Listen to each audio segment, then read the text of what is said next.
Welcome back. The Boys Room is an initiative designed to provide support and guidance to Black and brown boys in grades 3 through 8 as they navigate the challenges of elementary school, middle school, and beyond.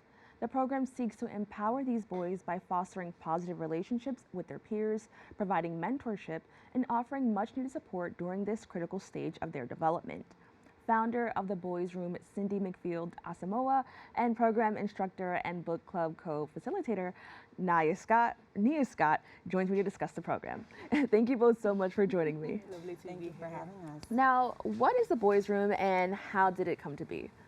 Great question. So the Boys Room is a mission-based affinity program for Black and brown boys in grades 3 through 8.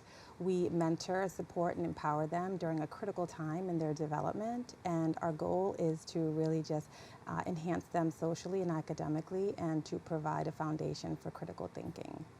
Now, why did you want to create an organization like this, especially focusing on young boys? Great question. I have 2 boys, and so that they are my focus. And so when I created the program in 2019, I did a pilot first to just see if there was an interest, and I also noticed that there wasn't much representation in independent and private schools. And so my boys attend an independent school, and I wanted to create a community for them. And then just looking back, my past, I also attended a PWI. I'm originally from Boston, Massachusetts. And so my siblings and I, we attended. And I just remember that feeling of not seeing folks that look like me in my classroom. So I really wanted to make sure that I did this for my children. Now, you mentioned that it started in 2019, and as we all know, so much happened since 2019. How has this idea and just the overall program evolved since then?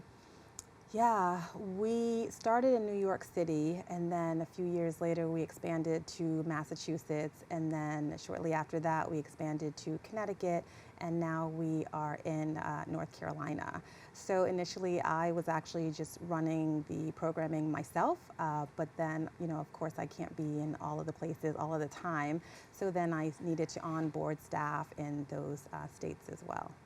Now, can you talk a little bit more about, you talked about representation, which I'd like to hear from both of you. Of course that is very important, but the focus on young Black and brown boys from 3rd to 8th grade. Can you talk a little bit more about, the importance of the fact that it's for Black and brown boys and, in that age group? Sure. Well, historically, I believe that Black women have understood the importance of cohesion, and you see it through like so many communities, and I think Black and brown men need that kind of space to unify and like form a brotherhood, So I think it's important to create that community. Mm-hmm. Yeah, we provide a safe space for our boys.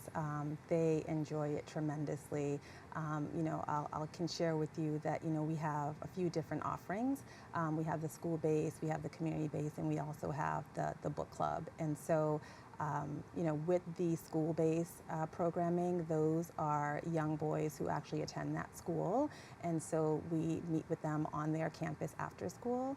And then the community-based programming is when we're working with several different schools and we're meeting with the kids on the weekend. And then, finally, we also have the online Lit Squad, which Nia actually runs that, and she can speak to that a little bit. Yeah, so I want to learn a little bit more about, just some of the services. Can you talk about the one that you kind of run? It sounds really cool. I like the name of it. So can you talk a little bit more about that?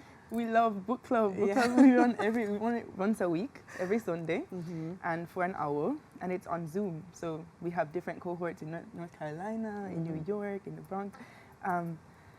In the Lit Club, we look at a different book probably every 2-3 months, and we look at themes that inspire the boys to dream. We don't only look at themes of oppression and racism, which we do cover, but we look at what it means to be a child. How can I represent, how can I show up in the world as my biggest self, as my light self? That's amazing, and I like that because I think a lot of Black and brown children, of course it's good to know about your history and what people go through, but just to be a kid and just to have fun is also revolutionary and means a lot. So I love that. And also, I love that the name kind of puts a positive spin, because whenever we hear the term like the boys' room or the boys' club, it's usually a negative connotation. And I love that the name is kind of putting a positive spin on that. So I think that's also really amazing. Now, I want to highlight how a lot of the services focuses on building community building or building a brotherhood. Can you talk a little bit more about the importance of that, especially for a lot of Black and brown men and boys? Yeah, so we focus on 5 core values, and our core values are confidence, belonging, leadership, awareness, and respect. And we meet with the kids throughout the entire school year, and so that's our focus, and we're always talking to them about those 5 core values. You know, we meet in person, and as Nia mentioned, we meet online, but you know, these kids, that's what they really need when they are in spaces and there's not much representation. So as Nia said, we like to build them up, right? We want to make sure that they know that they are the light of the world, so they know how to show up. Now, I want to talk about how the boys' room emphasizes celebrating differences. How do you create an environment that encourages boys to express themselves without judgment and to celebrate their individuality? Well, it's a safe space, right? And so, you know, when they enter, whether it's online or in person, they see folks that look like them, and immediately you feel comfortable, right? Like, you do not feel like you need to put on any airs at all, and you can really show up in your, you know, your true authentic self. So there are boys who have, you know, Caribbean background, they have, you know, West African background, and they're just really proud of that. And so we make sure that they share that with us, and you know, by doing that, that's public speaking, right? So the way that they're showing up in group is the same way they'll show up in the classroom.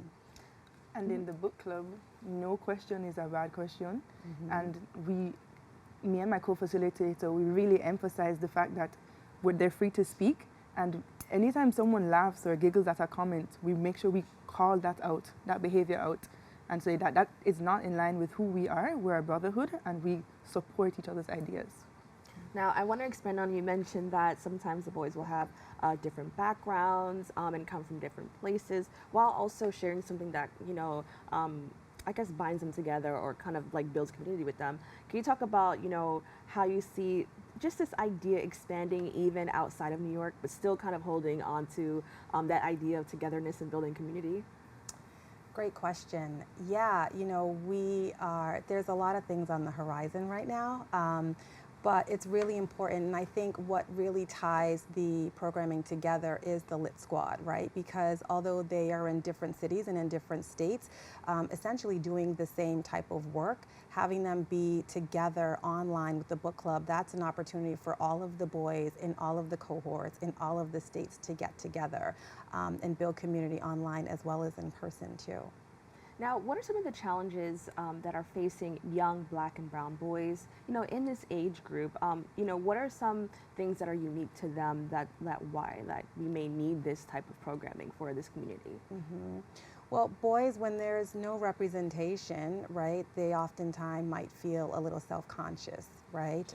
You know, when there's no one in the room that looks like them, they might experience racism or microaggressions and things like that, right? So having a program like this, you know, where we emphasize how wonderful they are and really build them up, you know, I think that having this type of program, that will transfer into the classroom and eventually into the boardroom, because we're building them up. We're making sure that they know that they're amazing people. And so I think having them, you know, creating this foundation in grades 3 through 8, that's where you need to start building, not later in life.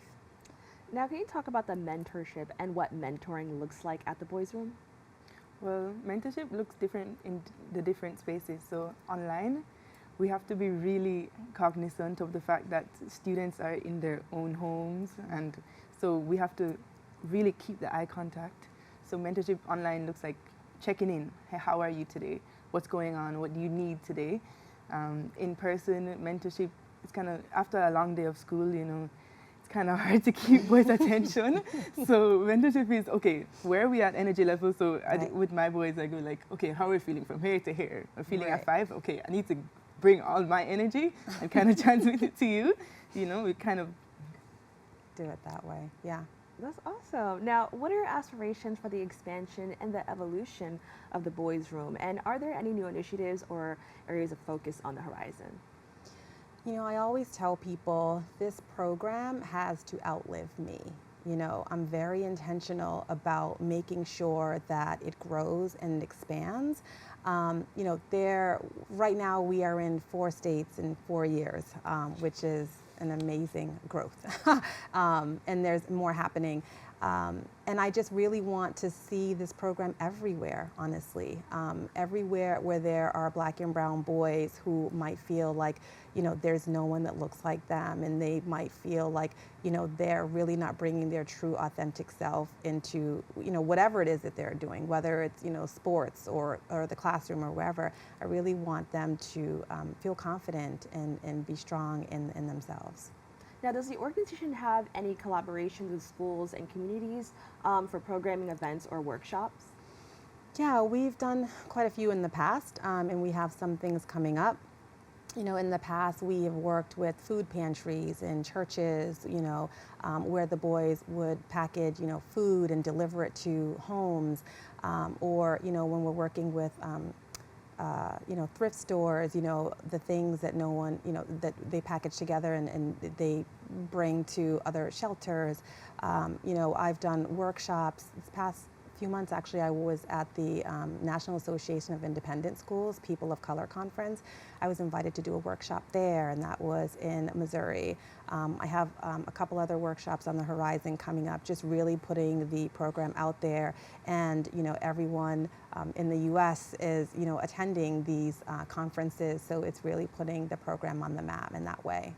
Now, I think this is an amazing program, and I think that the organization is in a really great spot because, you know, being around for about 5 years or so, like, it's exciting to see what the future holds for the program, to see how these boys, like, you know, how they are after they've gone through the program. Right. So I'm excited for the growth and the expansion. And I want to thank you both so much for joining us and, you know, sharing a little bit about the organization and the community that you've built. Thank you for having us. Thank you. It was a pleasure. To stay in touch with the Boys Room and to learn more about their amazing programs, please go to their website at www.theboysroom.org.